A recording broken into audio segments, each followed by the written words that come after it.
said I won't be back. Hey everyone, hey Bloomies, good morning, or good afternoon, wherever you're watching, or good evening, wherever you're watching this video. So today is my mom's remembrance, and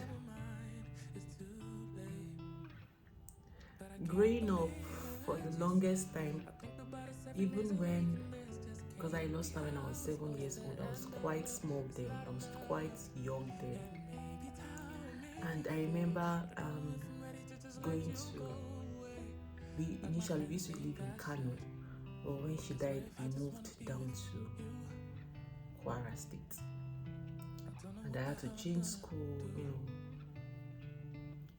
meet new people, start like my life afresh, even though I was still young then. But now looking back, I had to start my life afresh. And doing life without a mom, doing life without someone you are so used to, someone you are connected to, at that time was quite difficult. Even up until now, it is still difficult. It has not been easy, but I'm trying as much as possible to live with it, live with that fact. And for some reason, I remember when I was young, and when people in my school then, when people talk about their parents, their moms, their dad, I don't know, I always felt ashamed. I felt bad. I felt it was a stigma, to lose your mom or your dad.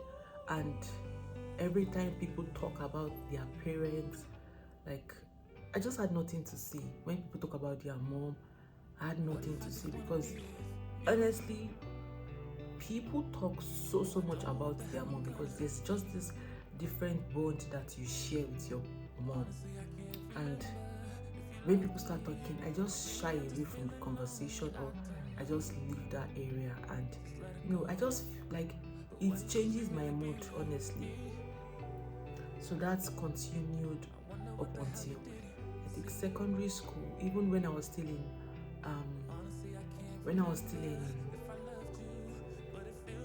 junior secondary school, I remember I still wasn't my best, and I would say growing up for me without a mom, it wasn't the easiest thing to do. Honestly, it wasn't the easiest thing to do. Like, staying with my mom's siblings, they did a lot, honestly.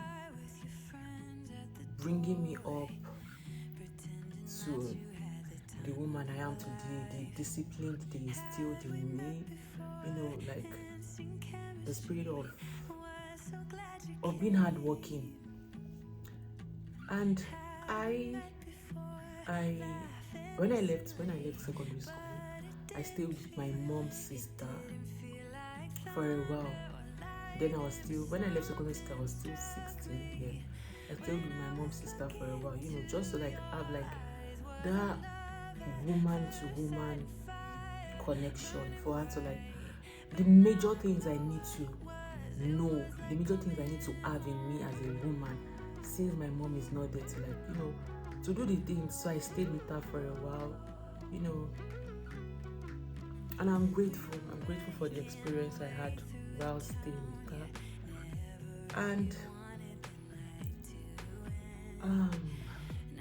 so up until when I got into SS, I think senior secondary, even when I was still in, honestly, even when I finished school, when I finished my secondary school, which some people know as high school, I still wasn't comfortable talking so much about my mom. So it was just like my close friends, like people that were so close to me. And shout out to Feishayo, shout out to Tumishe, shout out to Fisayo, that knew that had lost my mom then. And I remember how my dad, that man is so strong. He's so strong. I remember how when it is time for me to to go back to school. I remember when I got admission into GSS1,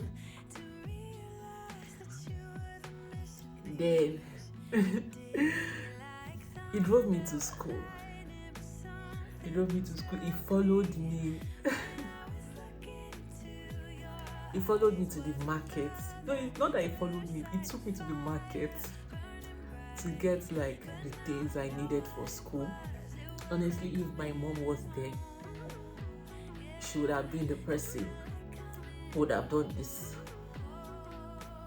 But he took me to the market. I remember he getting me like what's it called? I remember he getting me provisions, getting me what's it called? Getting me the box, because then there is this box that I use when we are going to boarding school, like this iron box. I remember he taking me to the market, because my school you need to like bring your cutlass. He took me to the market. He took me to the market to get all these things. We shopped for my uniforms, because my school you have to like bring your uniform when coming to school. He shopped for my uniforms. He got all those things for me. And when it was time for me to go to school, he took me to school. So shout out to you, Dad. Thank you for being so strong for my siblings and I. Thank you so much. And like as I was saying, like I wasn't so comfortable talking about my mom, even while I was still in secondary school. Not until when I left secondary school. And my mom's sister, she played her part when it is time for what's it called? Visiting day. She would come, she would cook, or whenever she goes visiting her kids, then our children also were schooling close to where I was. So she would she would bring food, she would bring drinks and all, and I would share with my friends in the hostel, just for me to have like that mother feel, And when I left secondary school, I got so comfortable talking about my mom. So even when people would ask me that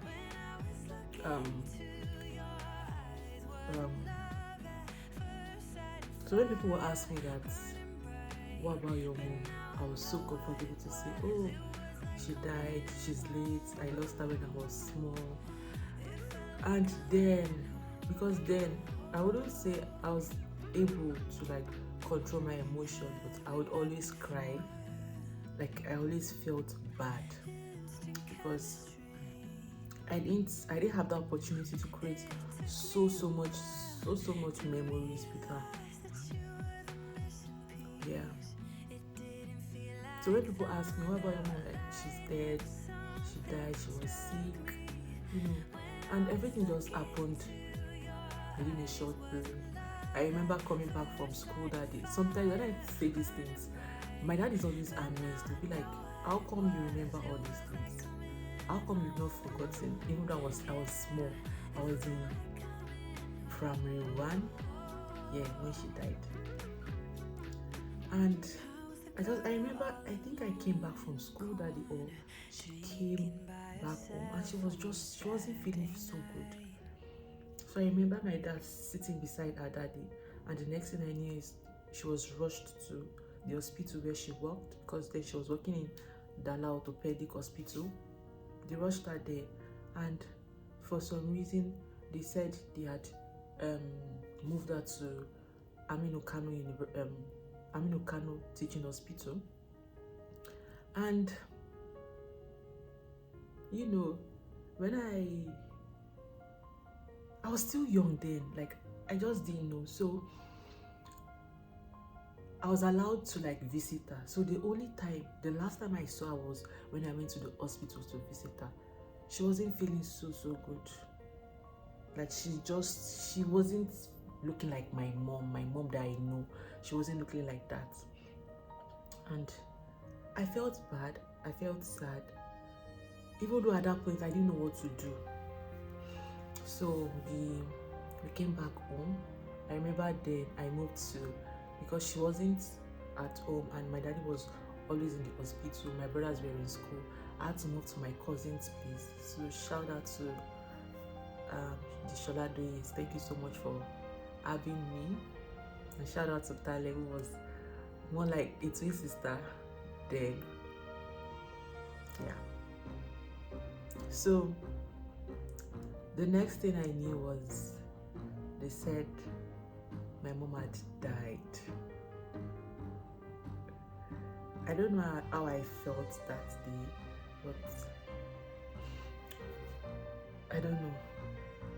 So they had called my brothers to come back home. So I went to the hospital to see her.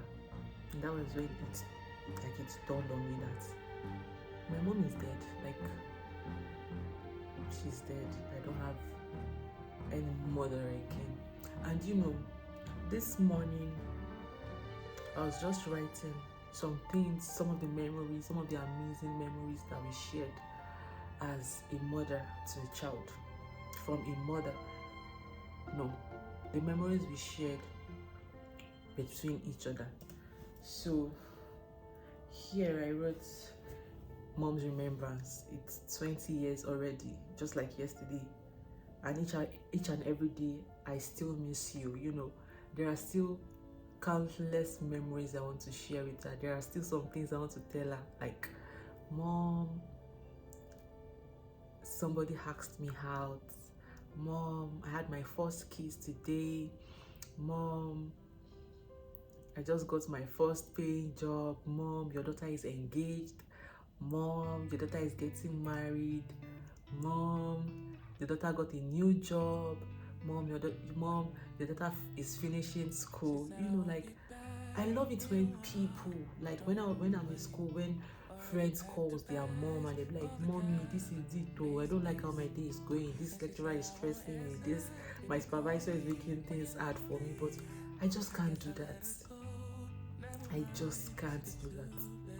You know, and I wrote here, I still want to be that little girl that follows you to the market, because I'm that little girl that follows her mom to the market every time. I remember this time, because in Kano, like, they have like different markets for different things that you want. So there's this market where they sell just pepper, dried tomatoes, dried what's this dried bell pepper, this small pepper. In Yoruba we call it rodo. I can't remember the English name right now. Yeah, different kind of peppers. So I remember walking to the market with her daddy and I was just coughing. I kept coughing. And she was so scared. She was like, sorry. And because then we were brought up in English, like English and Hausa. Like I didn't even understand Yoruba. Not until when we moved to Kwara. But I remember when we come home for Christmas, then my mom's sister would say, Emma, come on, you need Yoruba. Emma, come on, you need Yoruba. You know. And yeah. And I wrote, I still want to be that little girl that follows you to the hospital for your night shift. Because some days I follow my mom to the hospital for her night shift. Yeah, on weekends. I still want to be that little girl that gets a baby doll for any time I have a chance. So I'm this person that loves baby dolls. So I remember when my mom would get me one, because I just love braiding their hair and decorating their hair. You know, I still remember. So I still want to be that little girl that you get a Lego for each time I lost the pieces. So my mom would always get me a Lego, because for some reason I just keep misplacing the pieces. And you know, when you misplace the pieces for a Lego, it won't work. So she would always get me a new one. I so wrote, I remember how there was this time I was sick, and because she's a nurse, she wanted to give me injection. I was running around the house.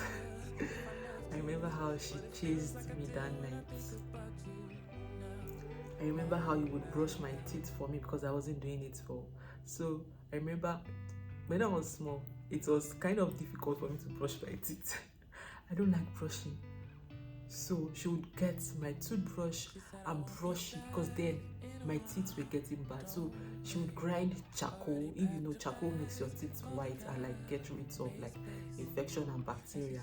She would grind charcoal and use charcoal in brushing my teeth, and I would be crying and shedding tears, and my teeth will be bleeding. And here I wrote, I still remember you getting us our first Sega Mega and Mario. So I don't know if you know what Sega Mega is. Like this game, this computer game you play, Mortal Kombat, you know, a lot of games are there, and how she got us Mario as well. How you're always there to celebrate each of our milestones, like she's always there. Because the primary school I went to, when you're leaving like nursery to primary, you do graduation, she's always there. She's always there to like go visit my brothers during they are visiting day, and like she has always been there, honestly. And she would make pancakes for us. And funny enough, right now I don't really like pancakes, but growing up I used to love pancakes. Yeah. How she would, yeah, I remember then I loved watermelon because we take watermelon a lot at home. And for some reason I hated watermelon growing up. When I grew up, and right now it is one of my favorite fruits to eat again. Yeah. I remember how you go shopping for my brothers when they are going back to school. I remember how my mom would get different things for my brothers. How she would get, there's this big juice then that you buy that is kind of concentrated, that whenever you want to take it, you have to dilute it with water. I remember how she would get the orange and the blackcurrant flavor for them. And growing up, I'll be like, because my brothers were in boarding school, I'll be like, Mom, I can't wait. Let me to, like in my mind, I'll be like, I can't wait for me to like get into boarding house so that she could get all these things for me and spoil me, because I knew she would have spoiled me.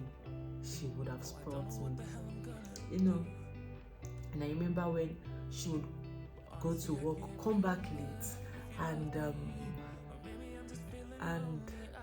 because she worked in an orthopedic hospital, like an hospital that they specialize mostly on bones, and she would come back, she would bring like bones, like real life bones, and she would like draw them out into her notes, sketch them, write notes, and all.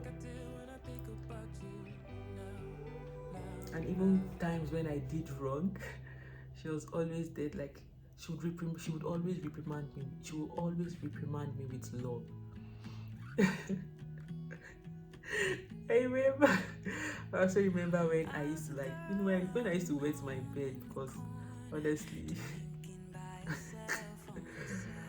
oh God, there's this thing that they lay on the bed for kids. They actually would lay it on the bed for me, so that when you urinate, it won't like sink on the bed. How she would lay it on the bed for me, and that is what I was going to sleep on. And the next morning, your girl has done the done. She has already urinated, and she would always take it, just clean it. Looking back, there are so many memories, so many memories of Ada I have. So many memories, and these are the memories that I will cherish for life. Like, I also want to share some of the things with you, but you know, she's no longer here. That is why I want to start like a journal for people who have lost their loved ones, someone that is so close to them, and they want to document the memories they had with them. They want to write it down. They want to share some of the things they've done with them. Because some days I just want to because I can't call her, I would just want to write things down, like in form of a letter, and write it to her and say, Mama, this is what your girl is doing presently. This is how far I've come. I know she's looking down at my siblings and I, and she's so happy of how far we've come. Even though growing up wasn't rosy, wasn't the best, but we're thankful, and I'm sure she's going to be so happy. 20 years. It is 20 years already. Just like yesterday.